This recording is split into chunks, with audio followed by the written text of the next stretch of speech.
दोस्तों, आज के ज़माने में पुरुषों में दो कॉमन समस्याएं देखने में आती हैं। पहली तो होती है इरेक्टाइल डिस्फंक्शन की, यानी कि लिंग में पूरी तरह कड़कपन ना आना, और दूसरी होती है प्रीमैच्योर इजैक्यूलेशन की, यानी कि समय से पूर्व स्खलित हो जाना।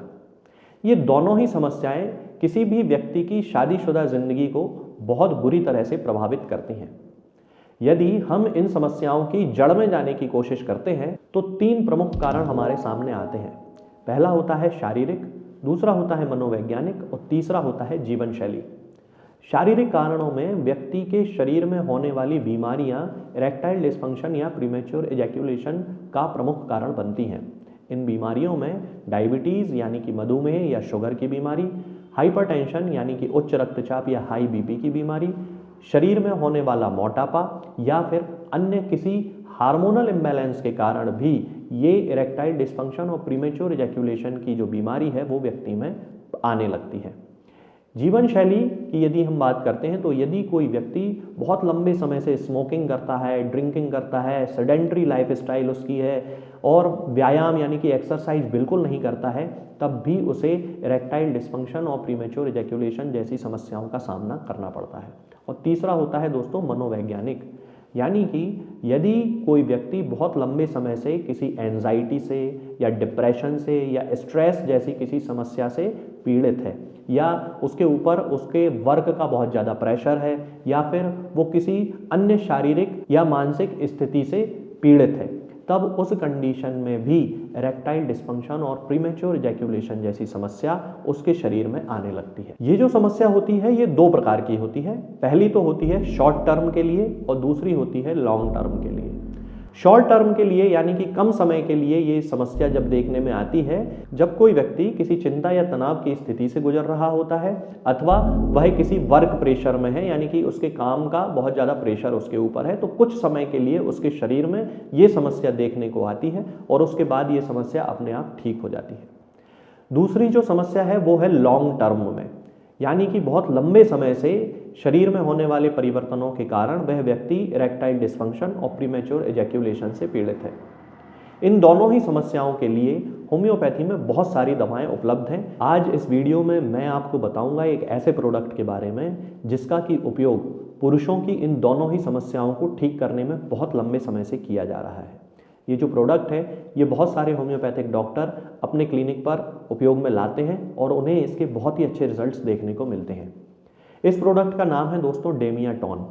ये डेमियाटॉन ड्रॉप डॉक्टर बोरिक कंपनी का बनाया जाता है और इस डेमियाटॉन ड्रॉप में बहुत सारी अच्छी होम्योपैथिक औषधियों का उपयोग किया गया है, जिनमें से कुछ मदर टिंचर्स हैं और कुछ पोटेंसीज हैं।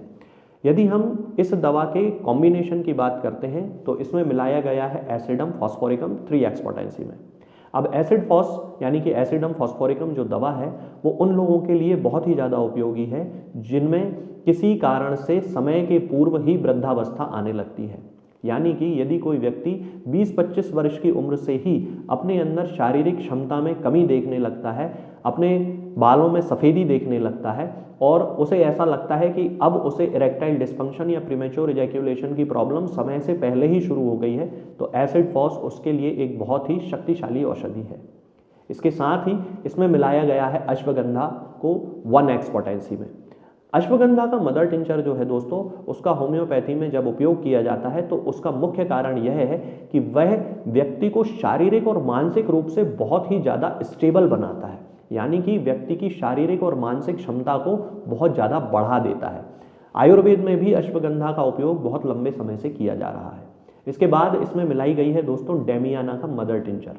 अब ये जो डेमियाना का मदर टिंचर है ये खास तौर से उन लोगों के लिए उपयोगी है जो कि बहुत लंबे समय से किसी स्ट्रेस में जी रहे हैं, जिनके जीवन में कोई बहुत ज़्यादा तनाव है, या तो वो वर्क प्रेशर हो सकता है, उनके कामकाज से संबंधित हो सकता है, या ज़िंदगी में अन्य कोई तनाव हो सकता है जिसके कारण वो अपनी शादीशुदा ज़िंदगी का फ़ायदा नहीं उठा पा रहे हैं, लाभ नहीं ले पा रहे हैं और उन्हें अपने शरीर में इरेक्टाइल डिस्फंक्शन और प्रीमेच्योर इजैक्यूलेशन देखने में आ रहा है। तब डेमियाना का मदर टिंचर उनकी बहुत ज़्यादा हेल्प करता है। इसके बाद इसमें एग्नस कैस्टस को भी शामिल किया गया है। एग्नस कैस्टस होम्योपैथी की वो दवा है जो कि किसी व्यक्ति में बचपन में की गई गलतियों के कारण यदि उसके शरीर में किसी प्रकार की कोई कमी डेवलप हो गई है तो उस कमी को ये दूर करती है। इसके साथ इसमें योहिम्बिनम और जिनसेंग के मदर टिंचर को भी मिलाया गया है। अफ्रीकन देशों में योहिम्बिनम का उपयोग बहुत ज़्यादा किया जाता है, इसलिए वहाँ के लोगों की जो शारीरिक क्षमता होती है वो बहुत ज़्यादा होती है। ठीक उसी प्रकार जिनसेंग भी उन व्यक्तियों को दी जाती है जो कि किसी शारीरिक या मानसिक कमजोरी की अवस्था से गुजर रहे होते हैं। इसके अलावा दोस्तों इसमें एक और खास दवा मिलाई गई है जिसे कि मुएरा पुआमा कहा जाता है। होम्योपैथी में मुएरा पुआमा ओवरऑल एक शक्तिवर्धक टॉनिक के रूप में काम करता है। ये व्यक्ति के शरीर की कोशिकाओं में जाकर अंदर से उन कोशिकाओं को स्टेबिलिटी प्रोवाइड कराता है और उत्तेजना प्रदान करता है, जिसके कारण व्यक्ति की शारीरिक क्षमता बहुत ही ज़्यादा बढ़ जाती है। तो इन सारी ही दवाओं का उपयोग इस प्रोडक्ट में किया गया है। और यही एक कारण है कि ये बाजार में मिलने वाले अन्य प्रोडक्ट्स जो कि ईडी और पीई के केसेस में उपयोग में लाए जाते हैं उनसे ज़्यादा अच्छा काम करता है और इसके उपयोग से ज़्यादा अच्छे रिजल्ट्स देखने को मिलते हैं। अब यदि हम इसके डोज की बात करते हैं तो इसका दो तरह से उपयोग होम्योपैथी में किया जाता है। पहला तो है कि यदि किसी व्यक्ति की इरेक्टाइल डिस्फंक्शन या प्रीमेच्योर इजैक्यूलेशन की अभी अभी शुरुआत हुई है, कुछ ही समय पहले उसे ऐसा महसूस होना शुरू हुआ है कि उसे इन दोनों ही समस्याओं का सामना करना पड़ रहा है, तब उस कंडीशन में इस ड्रॉप की 10-10 बूंद दिन में 3 बार आधे कप या 1 कप गुनगुने पानी में मिलाकर उसे पीना चाहिए। यदि उसे लंबे समय से कोई बीमारी रही है, मान लीजिए कि वो डायबिटीज़ का पेशेंट रहा है और उसे डायबिटीज़ के कारण अब इरेक्टाइल डिस्फंक्शन होने लगा है, तब उस कंडीशन में इसकी 15-15 बूंद दिन में 3 बार आधे कप या 1 कप गुनगुने पानी में उसे मिलाकर पी लेना चाहिए। और तीसरी अवस्था होती है कि जब उस व्यक्ति को ऐसा लग रहा है कि बहुत लंबे समय से उसके शरीर में कमजोरी डेवलप हो रही है जिसका कोई खास कारण देखने में नहीं आ रहा है, तब उसको 20-20 बूंद दिन में 3 बार आधे कप या 1 कप गुनगुने पानी में मिलाकर इसका सेवन करना चाहिए।